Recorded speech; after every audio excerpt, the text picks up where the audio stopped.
යේසුස් ක්‍රිස්තුස් වහන්සේගේ නාමයෙන් අද දවසේ ඔබ හැම කෙනෙක්ම ආදරෙන් පිළිගනු ලබන අතර මේ අනර්ග යහපත් වූ බලවත් දවසේ අපි එක්සිත එක්සත්ව අපේ ජීවමාන වූ මැවුම් කරුවාණන් අපි මුළු හදවතින් නමස්කාරය කරමු. Hallelujah. ප්‍රශංසා වේවා ස්වාමී. මහිම වේවා රජුනි.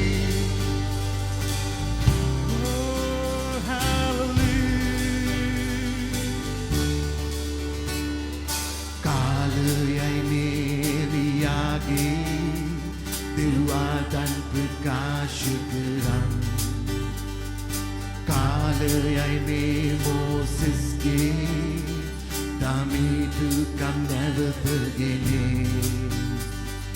Kalayai me parikshawe Sagata andura tatire Apakantare handai Samidunge magasandha Samidun meneba Wala kulu adrin Hinueli evani Horene hanin Usani ngayau Nejubili watayai Sion kadamudani Kalabe mai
Hallelujah.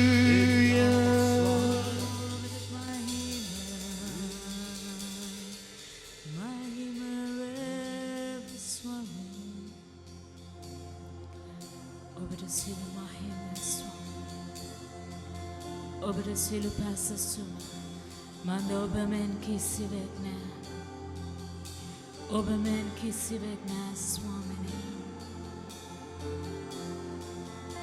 Precious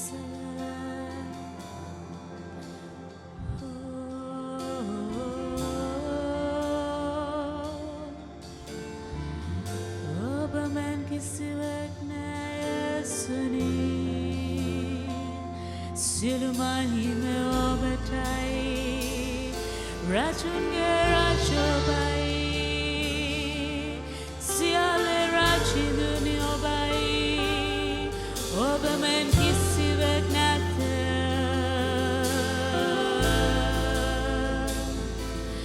එක් වචනයයි සිහිවන්නේ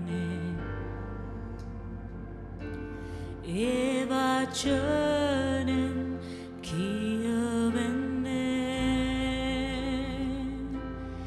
එක් වචනයයි සිහිවන්නේ ඒ වචනෙන් කියවෙන්නේ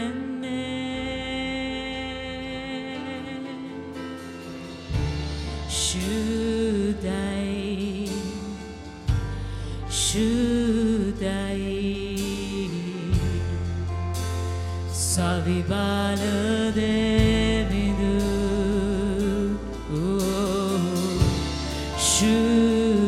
ශුද්ධයි ශුද්ධයි සවිබාල දෙවිඳු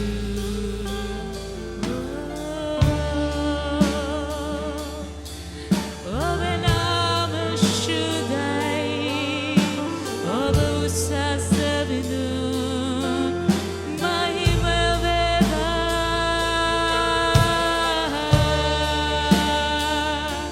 සියලු පැසසුම ඔබටයි යේසුනී එක් වචනයයි එක් වචනයයි සිහිවන්නේ ඒ වචනෙන් කියවෙන්නේ එක් වචනයයි සිහිවන්නේ ඒ වචනෙන් කියවෙන්නේ ඔබ ශුද්ධයි කියා ශුද්ධයි ශුද්ධයි සවිබාල දෙවිඳු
සියලු ගෞරව අපේ ඔබගේ නාමයට ඔසවනවා.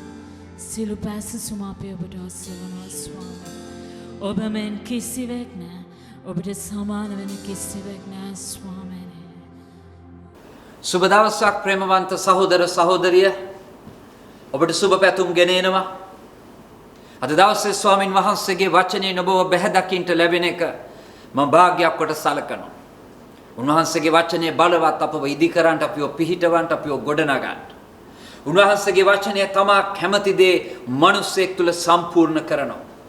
ඒ සුද්ධ ලියවිල්ල අද ඔබ වෙතට මා ගෙනෙන්න කැමති දෙවනි රාජාවලිය 20 වෙනි පරිච්ඡේදයේ පළමු වගන්තිය.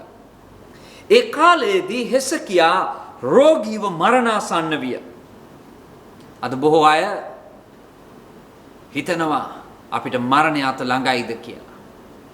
නමුත් ආමෝස්ගේ පුත්‍ර වූ යෙසායා අනාගත වක්තෘ ඔහු ළඟට ඇවිත් ස්වාමින් වහන්සේගේ වචනේ ඔහු ළඟට ඇවිත් නුඹේ ගෙදර කාරණා බේරා තබාපන්න. set your house in order. ස්වාමින් වහන්සේ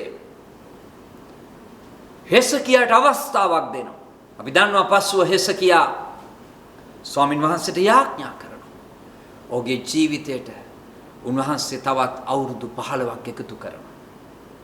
මාබට කියන්න කැමතියි.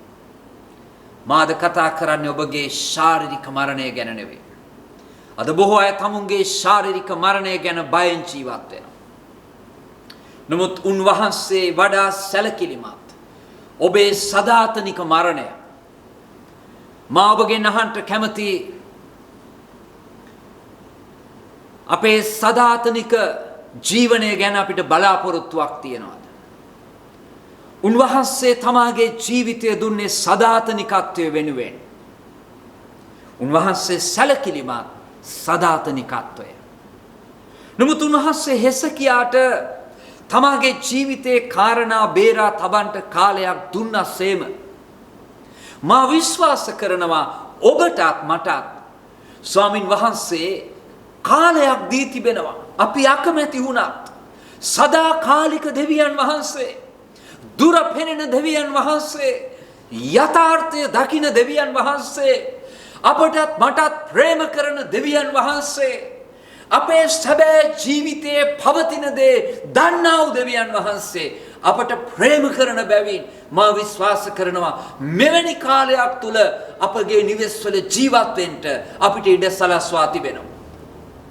අද බොහෝ අපි කල්පනා කරන්නේ කවද්ද මගේ ගෙදරින් එළියට යන්නේ? කවද්ද මගේ සාමාන්‍ය ජීවිතයට ඇතුල් වෙන්නේ? නමුත් මාවට කියන්න කැමතියි ඔබගේ නිවසට ප්‍රේම කරන්න. ඔබගේ නිවස, ඔබගේ පවුල තමා ඔබේ ජීවිතයේ ඇති උතුම්ම ස්ථානය. අද ඔබ සිටින්නේ ස්ථානයේ. ඔබ ඉගෙන ගන්න ඔබේ නිවස සමරන්න. අද බොහෝ ඔබට ඔබගේ නිවස තුල ඔබ පිටත් වෙන්න බලන්නේ. ඔබගේ රට අරිනකම් බලාගෙන ඉන්නේ.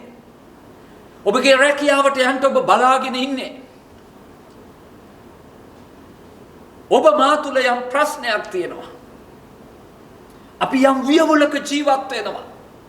අපේ කාරණා පැටලවිලා තිබෙනවා. ස්වාමින් වහන්සේ හෙසකියාට කිව්වා set your house in order. ඔබගේ කාරණා, ඔබේ නිවසේ කාරණා බේරා තබන්න. මම අහනවා ස්වාමිනී මොනවද ඔබ වහන්සේ අපිට කියන්නේ? උන්වහන්සේ විශේෂයෙන් මගේ හදවත තුල දැම්ම වචනයක්. ඒ වචනේ ඇවිත් එකඟකම. මම අහනවා ස්වාමිනී මොකක්ද එකඟකම?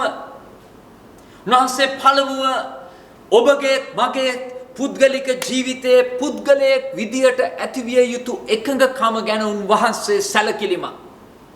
අද බොහෝ අපිට සෞඛ්‍ය සම්පන්නව සමාදානවත් හිතකින් අපේ නිවෙස්වල ජීවත් වෙන්න බැරි වෙලා, අපේ දරුවෝ එක්ක ජීවත් වෙන්න බැරි වෙලා, අපිට හිතන්න බැරි වෙලා, අපේ නිවෙස්වල අපි වියවුල් වෙලා, අපි පරාජිතව අපි ජීවත් වෙමින් සිටිනවා. බලාපොරොත්තු නැති වෙලා අද කැඳවනු ලැබුවන් පවා තමාගේ බලාපොරොත්තු බිඳ දමාගෙන. ඔබට මතකද ආබ්‍රහම් ජීවමාන දෙවියන් වහන්සේ ආබ්‍රහම්ව කැඳ වූ විට ඔහුගේ බිරිඳ වඳව ආබ්‍රහම්ගේ ශරීරය මල ශරීරයක් හැටියට මිය යමින් තිබුණා වූ කාලෙක දරුවන් වැදිය නොහැකි කාලෙක ස්වාමින් වහන්සේ ඔහුට බලවත් පොරොන්දුවක් දුන්නා. ආබ්‍රහම් නුඹගේ ජීවිතයේ අවසන් නැහැ. මට නුඹ තුලින් කාරණාවක් තියෙනවා සම්පූර්ණ කරන්න.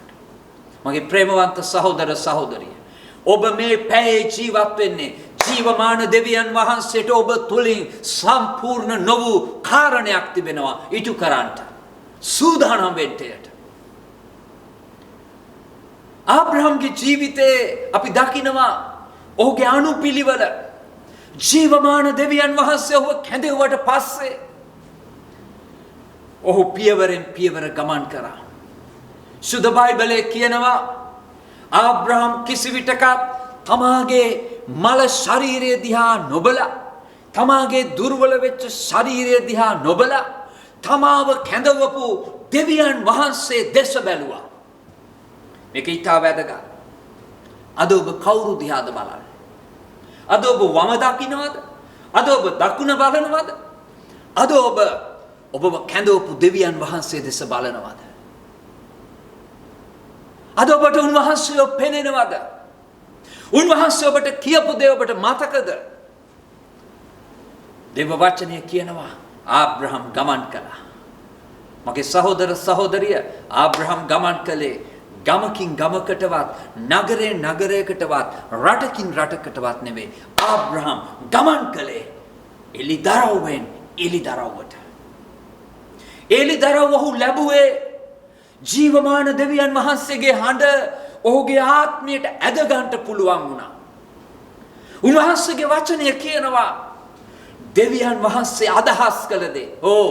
මා ඔබට යමක් කියන්න. දෙවියන් වහන්සේට ඔබ හැම කෙනෙක් ගැන අදහසක් තිබෙනවා. ඒ අදහස විපත්තිය නෙවෙයි, ඒක සමාදානයේ අදහසක්. අද ඔබ මොන වාතාවරණයක්, මොන පරාජයක් තුල ඔබ ජීවත් වුණා. ජීවමාන ඔබව නමින් කැඳෙව්වා වූ දෙවියන් වහන්සේට ඔබ ගැන ඔබ තුලිනුත් සමාදානවත් ගැඹුරු සැලැස්මක් තිබෙනවා. ඒ සැලැස්ම ඉටු වෙන්න නම් එදා ආබ්‍රහම් තමාගේ මරුණු ශරීරය දිහා, රැලි වැටිච්ච ශරීරය දිහා, දරුවන් උපදවන්න බැරි ශරීරය දිහා, ඇවිද ගන්න බැරි ශරීරය දිහා, පණ නැති ශරීරය දිහා බලන්නේ නැතුව දෙවියන් වහන්සේ තමාට කතා කළා. හලෙලූයා. ඒක තමයි මිනිස්සෙක්ට ලබන්න පුළුවන් බලවත්ම ආශිර්වාදය, දෙවියන් වහන්සේගේ හඬ ඇසීම. මේ දවසේ ස්වාමින් වහන්සේ යමෙක්ට උන්වහන්සේගේ හඬින් කතා කරමින් සිටිනවා. උන්වහන්සේ කියනවා නුඹේ දුර්වලකම, නුඹගේ පරාජිත ස්වභාවය, නුඹගේ ශරීරය, නුඹගේ වාතාවරණය දිහා නොවේ. මමයි නුඹව කැඳෙව්වේ, මගේ දියණිය, මගේ පුත්‍රය. නුඹේ ප්‍රතිචාරය මට දෙන්න. නුඹට දැනෙන දෙයින් නොවේ, නුඹට හැඟෙන දෙයින් නොවේ, නුඹ සිතපු දෙයින් නොවේ. ඔබගේ අතීත වේදනා, ඔබගේ තුවාල වෙච්ච හැඟීම්, ඔබගේ භාර්ය අතීතයේ කරපු දේ, ඔබේ පුරුෂයා කරපු දේ, ඔබේ නැන්දම කියපු දේ, ඔබගේ රැකියා ස්ථානයේ නිලධාරියා ඔබව ප්‍රතික්ෂේප කරපු විදිහෙන් ඒ වේදනාවෙන් ජීවත් වෙන්න එපා. මමයි නුඹව කැඳවුවේ. මා නුඹට පිළියෙල කර තිබෙනවා යමක්. යමෙක් විශ්වාස කරනවා නම් ඔබ සිටින ස්ථානයේ පිළිගන්න. අදුන් වහන්සේ කියනවා ඔබට බෑ ඔබගේ ශරීරයට ඔබේ පංචේන්ද්‍රයන් තුලින් තීරණ ගන්න. පංචේන්ද්‍රයන්ට දෙවියන් වහන්සේගේ අදහස් අහුවෙන්නේ නැහැ. ඒ වගේම ඔබේ ප්‍රාණය, ඔබේ බුද්ධිය, ඔබගේ කැමැත්ත, ඔබේ හැඟීමට ඔබ දන්න දෙයට දෙවියන් වහන්සේව තේරෙන්නේ නැහැ. අද බුද්ධිමතුන්ට බොහෝ විට දෙවියන් වහන්සේව අත්දකින්න අමාරුයි. ඒ මොකද අපි බුද්ධියෙන් බෑ දෙවියන් වහන්සේව තේරුම් ගන්නට. උන්වහන්සේව යමෙක් දැනගන්නවද, ඒ උන්වහන්සේගේ ගැඹුර ඔවුන් අල්ලගන්නේ තමාගේ ආත්මය තුලින්. අද උන්වහන්සේ කැමති ආත්මයෙන් ගෙන යනු ලබන ජීවිතයක් අපි ජීවත් වෙනවට. ආබ්‍රහම් ගමන් කළේ පෙනීමෙන් නෙවෙයි, ඇසුණු දෙයින් නෙවෙයි, තමා දැකපු දෙයින් නෙවෙයි. නමුත් දෙවියන් වහන්සේගේ ආත්මය ඔහුට කතා කළා උදේ කරන කොටගෙන. මට මතකයි ක්‍රියාපොතේ ඉතා යහපත් සිදුවීමක් අපි දකිනවා. ක්‍රියාපොත තුල අපි දකිනවා එක අවස්ථාවක ස්වාමින් වහන්සේ කතා කරන අනනියස්ට ක්‍රියා 4 වෙනි පරිච්ඡේදයේ 10 වෙනි වගන්තියේ සිට 22 වෙනි වගන්තිය මේ අනනියස් කියන භක්තිවන්ත මිනිසයාට ස්වාමින් වහන්සේ කතා කරනවා. ඒ හඬ ඔහුට එනවා. ඔහුට කියනවා අනනියස් නුඹ නැගිට සාවුල් වෙතට යන්න. නුඹ ගොස් සාවුල්ට අත් තබන්න. සාවුල් දින 3ක් අන්ධව සිටින්නේ. ඔහු සුව වෙන්න යනවා. ඔබ දන්නවද? අනනියස් දේව භක්තිමත් මිනිසෙක්. නමුත් ඒ මොහොතේ ඔහුගේ ප්‍රතිචාරය වෙන්නේ කුමක්ද? ස්වාමින් වහන්සේ කතා කරපු දේ තමාගේ ආත්මයෙන් ලබනව වෙනුවට තමාගේ බුද්ධිය ඉක්මන් කළා. ඔහු දැනගෙන හිටපු කාරණා ඉක්මන් කළා. අද අපේ බලවත්ම හතුරා අපි දන්න දේ. අපි දන්න දේෙන් දෙවියන් වහන්සේව සොයා දැනගන්න බෑ. අපේ දැනගැන්මෙන් දෙවියන් වහන්සේව අසු කරගන්න බෑ. අපේ දැනගැන්මෙන් දෙවියන් වහන්සේව නවතන්නටත් බෑ. අපේ දැනගැන්මෙන් දෙවියන් වහන්සේව අල්ලගන්නටත් බෑ. එදා අනනියස් කියන ස්වාමිනී ඔබ දන්නේ නැද්ද ඒ සාවුල් කිතුණු සභාවට පීඩා කරපු කෙනෙක්. ඔහුගේ බුද්ධිය ක්‍රියාත්මක වෙනවා. නමුත් ස්වාමීන් වහන්සේ කියනවා නෑ. මට සාවුල් තුලින් යම් කාර්යයක් තිබෙනවා. දැන් අනනියස් ස්වාමින් වහන්සේට තමාගේ බුද්ධිය යටහත් කර උන්වහන්සේ කිව් දේ විශ්වාස කර ඔහු ගමන් කර අත්අඩු දවසේ සාවුල්ගේ ජීවිතේ බලවත් පරිවර්තනයක් වෙනවා. ඔහුගේ ඇස් වලින් කොරපොතු ගැලවෙනවා. ඔහු සුව වෙනවා. ඔහු ස්වාමින් වහන්සේ වෙතට හැරෙනවා. ඔහුගේ ජීවිතය තුලින් එතෙන් පටන් මහත් වූ බලපෑමක්, යහපත් බලපෑමක් එදා ලෝකයේ තුල සිදු වුණා. ඔබගේ බුද්ධිය යටපත් වෙන දවසේ, ඔබගේ හැඟීම් දෙවියන් වහන්සේගේ වචනයට යටත් කරන දවසේ ස්වාමින් වහන්සේ සමහර විට ඔබට යමෙක්ට කියයි ඔබ ගොස් මේ කෙනාට සමාව දෙන්න. ඔබ ගොස් මේ කෙනාගේ සමාව ඉල්ලන්න. ඔබ කියයි ස්වාමිනේ ඔබ දන්නේ නැහැ. එයා මාව කොච්චර රිදවලා තියෙනවද? ඔබ දන්නේ නැහැ එයා මට අයිති ඉඩම ලියාගත්ත විදිය. ඔබ දන්නේ නැහැ මේ නැන්දම්මා මට සලකපු විදිය. උන්වහන්සේ කියන ඔබේ බුද්ධියෙන් ඔබේ හැඟීම් වලින් ජීවත් වෙන්න බෑ ඔබට. මම නුඹව කැඳෙව්වේ මගේ ආත්මයට යටහත් වෙන්න. ඔබ සූදානම්ද? ඔබ එතුමාගේ ආත්මයට ඔබගේ ප්‍රාණය යටපත් කරලා ඒ අණුව ඔබගේ ශරීරය යටපත් කරන්න. ඔබ කැමති දේ පෙළ ගැස්වීම කරන්න. කවදාවත් කෝච්චි පෙට්ටියක් ලබා කෝච්චි ඇදගෙන යන්න බෑ. කෝච්චි එන්ජිමෙන් තමයි කෝච්චි ඇදගෙන යන්න පුළුවන්. ඔබට දැනෙන දේ, ඔබට හැඟෙන දේ, නැත්නම් ඔබේ ප්‍රාණයෙන්, එහෙම නැතිනම් ඔබගේ ශරීර ශක්තියෙන්, එහෙම නැතිනම් ඔබගේ පංචේන්ද්‍රයන් වලින් ඔබට ඉස්සරහට යන්න බෑ. ඔබ දෙවියන් වහන්සේව දන්නවා වුණා. ඔබ දෙවියන් වහන්සේව නොදන්නවා වුණා. උන්වහන්සේ ඔබ වෙනුවෙන් සැලසුම් කර ඇති දේ දැනගන්නේ ඔබ උන්වහන්සේව හැඳින ගැනීම තුල පමණයි. අද දවසේ ඔබ යම් කෙනෙක් තමගේ ජීවිත අරමුණ දන්නේ නැතුව ඔබේ ජීවිතේ අර්ථයක් නැතුව ජීවත් වෙන කෙනෙක් නම් ඔබ වියවුල්ව ජීවත් වෙන කෙනෙක් නම් කාරණා විසිරිලා ඔබේ පවුල ඔබේ ජීවිතය ගැන කිසිදු අදහසක් නැති කෙනෙක් නම් මා ඔබව දිරිමත් කරනවා. අද ඔබ සිටින ස්ථානයේ ඔබට ප්‍රේම කර ඔබ වෙනුවෙන් ජීවිතයේදී ඔබට ගැලවීමදී ඔබට සදාකාලික උරුමයක් වෙනුවෙන් ක්‍රියා කළ යේසුස් වහන්සේ ඒ මරණය ලබා තුන්වෙනි දින මළවුන්ගේ නැගිට ජීවමානව අද මිනිස්යාට මඟ පෙන්වන්නට සූදානම්ව සිටින ඒ තනන් වහන්සේට ඔබ සිටින නිවසේ ඉඳලා කිව්වොත් යේසුනි වියවුල් වෙච්ච මගේ හදවතට මම ඔබව පිළිගන්නවා. වියවුල් වෙච්ච මගේ ජීවිතයට මම ඔබව පිළිගන්නවා. යේසුනි මා වෙතට එන්න. ඔබ ඒ දේ කිව්වොත් මා ඔබට කියන්නම්.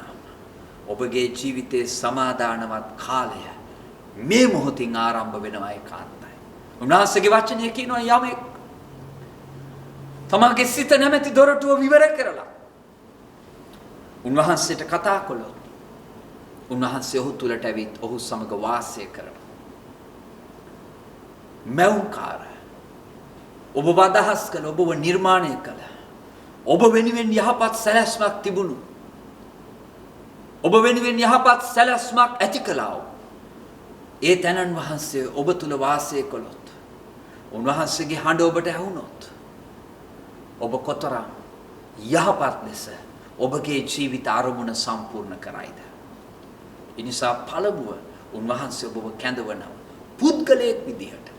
ඔබේ හැඟීමෙන් නොවේ. ඔබේ බුද්ධියෙන් නොවේ. ඔබේ අතීත සිදුවීම් වලින් නොවේ. ඔබේ අතීත වේදනාවෙන් නොවේ. නමුත් ආත්මයෙන් මඟ පෙන්වනු ලබන ජීවිතයක් ජීවත් වෙන්න උන්වහන්සේ ඔබව කැඳවනවා. හැමදාම උදෑසන නැගිටලා ඔබ උන්වහන්සේට කියන්න. සුද්ධාත්මනි මම ඔබගේ මාලිගාවයි. සුද්ධාත්මනි මම ඔබගේ නිවසයි. ඔබ වහන්සේ මේ නිවස පාලනය කරන්න. ඔබ වහන්සේ මේ නිවසේ රාජකම් කරන්න. ඔබ වහන්සේ මේ නිවසේ ස්වාමියා වෙන්න. ඔබ වහන්සේ මට කතා කරන්න. එදා අනනියස්ටද එදා ක්‍රියාපොත තුලද මුළු බයිබලය තුලද තමුන්ගේ වාතාවරණය නොසලකා ස්වාමින් වහන්සේ තමාගේ හදවත ඔවුන්ට කතා කළා වූ ඒ ආත්මයන්න් වහන්සේ ඔබගේ ජීවිතය පාලනය කර මොහොතින් මොහොත උන්වහන්සේට තිබෙන ගැඹුරු අදහසට ඔබව ගෙන යනවා ඇති. දෙවනුව ඔබගේ නිවසේ කාරණා බේරා තබන්න. ඒ ඇවිත් දෙවනුව ඔබගේ පවුල. ඔබගේ පවුල දෙවියන් වහන්සේගේ සැලැස්ම පටන් ගන්න ස්ථානය. ඔබගේ නිවස තමා මේ පොළව තුල ඔබට ඇති යහපත්ම ස්ථානය. අද මම ඔබව දිරිමත් කරන්නම් පුරුෂයනි, භාර්යාවනි, දරුවනි, දෙමව්පියනි. මේ කාලය තුල ඔබගේ නිවස ගොඩනගන්න. ඔබේ නිවස අද විසිරීලාද? ඔබ දන්නවද ස්වාමින් වහන්සේ මගේ හදවතට දැමුවා වූ කාරණය? උන්වහන්සේ මතක් කළා විශාල මිදිවතු නාස්ති කරන්නේ කුඩා සිවලුන් බව සුද්ධ බයිබලය කියනවා. ලොකු මිදිවතු මහන්සියෙන් වවපුවා, අස්වැන්නක් බලාගෙන වවපුවා. ඔබ විවාහ වුණේ විශාල සිහිනයක. ඔබ දරුවන් ඇති කළේ විශාල සිහිනයක. ඔබ අධ්‍යාපනය ලැබුවේ ලොකු සිහිනයක. ඔබේ මව පියා ගැන, ඔබේ දරුව ගැන විශාල සිහින තිබුණා. නමුත් සමහර ඔබගේ ඒ මිදිවත් අද නාස්ති වෙලා ඒ පළදාවෙන්ට බැරුව, සමහර ඒ මිදිවත්තේ ඒ මුල් අද කැඩිලා, අතු කැඩිලා, වැහැරිලා. ස්වාමින් වහන්සේ මෙයයි කියන්නේ කුඩා මිදිවතු නාස්ති කරන්නේ කුඩා හිවලු. අද ඔබගේ නිවස නැමැති මිදිවත් නාස්ති වෙලාද? අද ඔබගේ පවුල අසමගියෙන්ද? අද ඔබගේ නිවසේ අසමාදානය? අද ඔබට බැරි වෙලාද තවත් එකට ගමන් කරන්න? දේවචනේ මෙලෙස අහනවා. දෙදෙනෙක් එකඟ වුණොත් මිසක් ඔවුන් එක්ව ගමන් කරනවා ඇද්ද? මගේ කිතුණු ජීවිතේ මම අත්දැකලා තිබෙනවා. දෙදෙනෙක් එකඟව, භාර්යාව පුරුෂයා එකඟව අත්අල්ලගෙන යාඥා කරන මොහොතේ ස්වර්ගය අත්දකින්නව මොහොත. ස්වාමින් වහන්සේ ඔබව කැඳවනවා එකඟ වන්න. අද ඔබ වියවුල් වෙලා නම්, ඔබ පවුලක් ලෙස අද එකට එකතු වෙලා උන්වහන්සේට කියන්න, ස්වාමිනේ ඔබගේ ප්‍රේමයෙන් අපිව බඳවන්න. මාවට යමක් කියන්න. මුල්ම විවාහය ඇති කළ ජීවමාන දෙවියන් වහන්සේ එදා ආදම් ඒව ඒ විවාහයෙන් වැටිලා සැඟවිලා සිටිනකොට සංවස්ත්‍රකින් ඔවුන්ව පළඳවා ඔවුන්ව මිදෙව්වා ජීවමාන දෙවියන් වහන්සේ අද ඔබගේ විවාහය කොතරම් ලැජ්ජා සහගත තත්වයක් තුල පැවතුණා, ඒ තත්වෙන් මුදවලා ඒ ලැජ්ජනීය තත්වෙන් ඔබව පිටතට ගෙනෙන්න ජීවමාන දෙවියන් වහන්සේ අද බලා සිටිනවා. එනිසා ඔබගේ නිවසේ කාරණා බේරා තබන්න. ඔබ එළියට යන්න පෙර, ඔබ පිටතට යන්න පෙර ඔබේ නිවසේ සම්බන්ධතා සවි ගන්නන්න ඕනේ. සම්බන්ධතා paludu වෙලා අපිට බෑ සමාජයට බලපෑමක් කරන්න. සම්බන්ධතා paludu වෙච්ච නිවසකින් සමාදානවත් මිනිස්සෙක් රැකියාවට යන්නේ නැහැ. සම්බන්ධතා paludu වෙච්ච මිනිස්සෙගේ ජීවිතය තමාගේ සමාජයට යහපත් බලපෑමක් කරන්නේ ඔහු වියවුලෙන් සමාජයත් නාස්ති කරනවා. ඔබ නායකත්වයේ දරන කෙනෙක් වෙන්න පුළුවන්. ඔබ සමාජයේ පුරවැසියෙක් වෙන්න පුළුවන්. ඔබ දරුවෙක් වෙන්න පුළුවන් අනාගතයේ නායකත්වයේ ගණිටින්. ඔබේ නිවස වැදගත්ම ස්ථානය. මේ ලොක්ඩවුන් එක තුල දෙවියන් වහන්සේ තමාට දී ඇති ආශිර්වාදයක් ලෙස සලකා ඔබේ නිවස ඔබේ පවුලේ කාරණා හරිගස්ස ගන්න. සමාව ලබන්න, සමාව දෙන්න, අත්වල් බැඳ ගන්නට, මුල් ප්‍රේමයට එන්න කැමති වෙන්න.